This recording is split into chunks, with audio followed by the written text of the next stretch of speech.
Bonjour, je suis Emmanuel Bourdier, auteur jeunesse, et le Salon du Livre de Montreuil m'a demandé de réfléchir au nous, savoir s'il y avait du nous dans mes livres.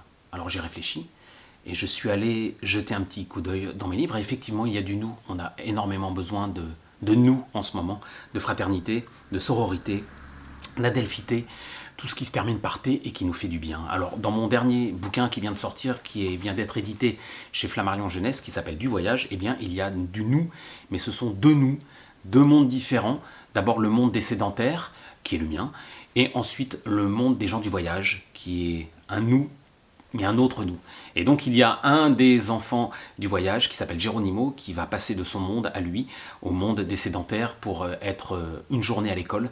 Et les deux mondes de nous vont s'entrepénétrer. Et voilà, c'est bien des fois de rencontrer l'autre et que on prenne conscience qu'on fasse tous partie d'un grand nous. Alors y a-t-il d'autres nous dans mes livres?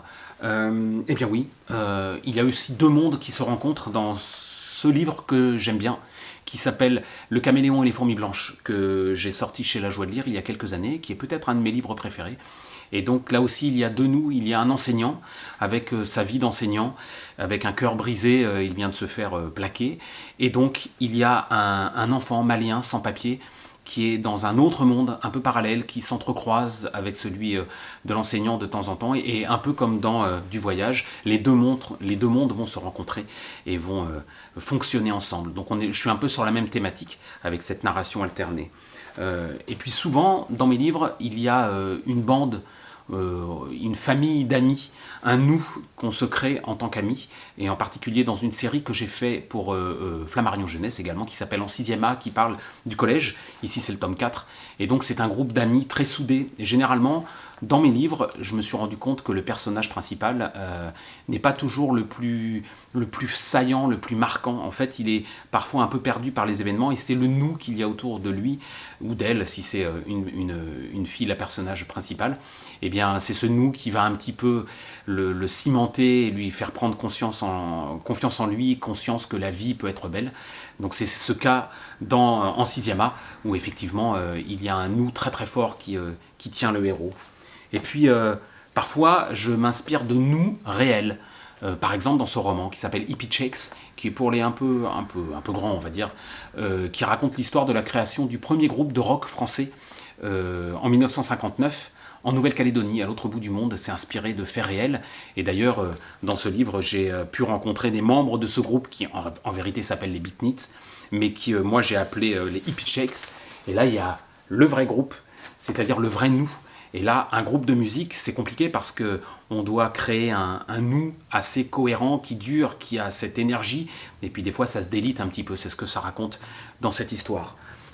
Et puis, parfois aussi, on a envie de sortir du nous. Dans tous les autres livres là que je vous ai présentés, c'est vrai que le nous est quelque chose de fédérateur, qui tient chaud, qui fait du bien.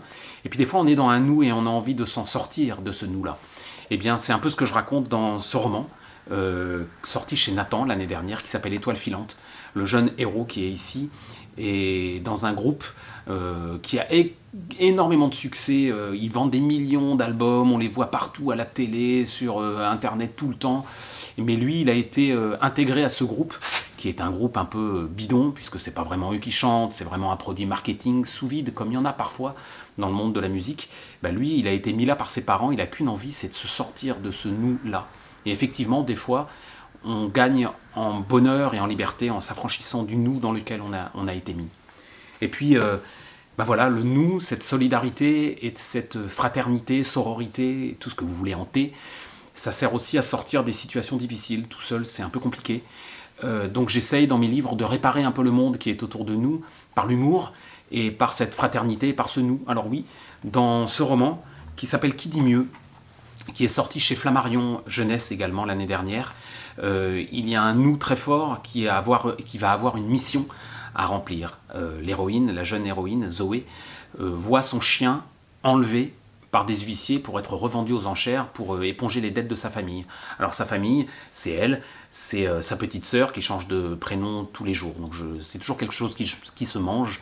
Donc ça peut être tartiflette, voilà, béchamel, et sa maman. 3 filles, et qui vont avoir une sorte de sororité comme ça qui va les tenir et leur tenir chaud et essayer de récupérer ce chien. Et il y aura une solidarité également en dehors de cette famille, puisqu'il va y avoir les 2 meilleurs amis de Zoé. Je vais vous en lire un petit passage si vous le voulez bien. C'est un moment où Zoé est désespérée, ils n'ont pas réussi encore à trouver le moyen de récupérer le chien, qui s'appelle Jean-Louis. Et donc elle est vraiment désespérée et elle va retrouver ses 2 amis, qui s'appellent Farid et Chandel, qui l'aident depuis le départ à essayer de trouver des solutions.